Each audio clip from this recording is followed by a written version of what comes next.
I can tell you that a large percentage of my clients have their best performances on their period.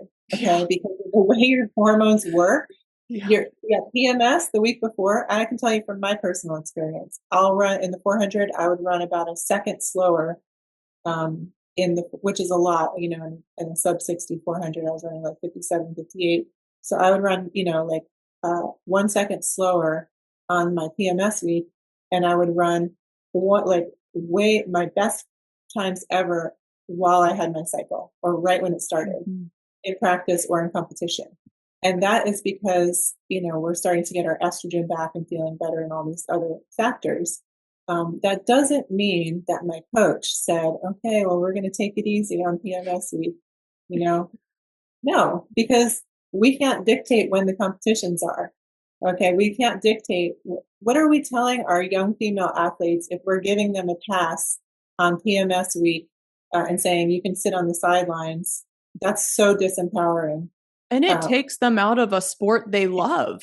yeah, and we're telling them we're not. Hey, there's a way to be sensitive as a coach. I'm Mhm. sensitive. I acknowledge that they are feeling that way, and I suggest things to help them. So Mhm. instead of saying, okay, let's just put you over here, you poor thing, you dainty little flower, you just sit in the corner and just relax, while we all train and then single you out. Now you're singled out. Now you're the Right. delicate flower. You're not the warrior. You're not strong. This is so disempowering. Instead, I say, okay, let's talk about what you're eating. How much have you been sleeping?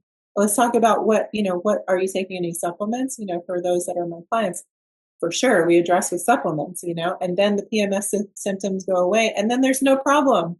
I do know that there's, of course, even my mentor acknowledged, like, because of hormone fluctuations, maybe the PMS time is not the time to do extensive plyometrics. But if you're doing a well designed program, you're not going to do anything that's going to injure you during that time. I'll just leave it at that. You're not going to do anything that's going to matter during those fluctuations. I have a real pet peeve with the over exaggeration of these, working around these hormone fluctuations.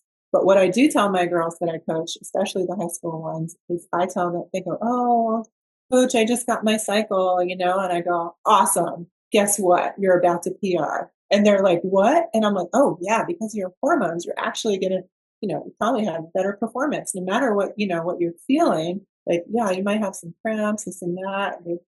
Again, we address the Yep. food and all that stuff. Magnesium status, that's a big one. Yep. But then I just totally positive empower them, and then they're just like, oh yeah, all right. I'm a strong female. I can have my cycle and PR. And that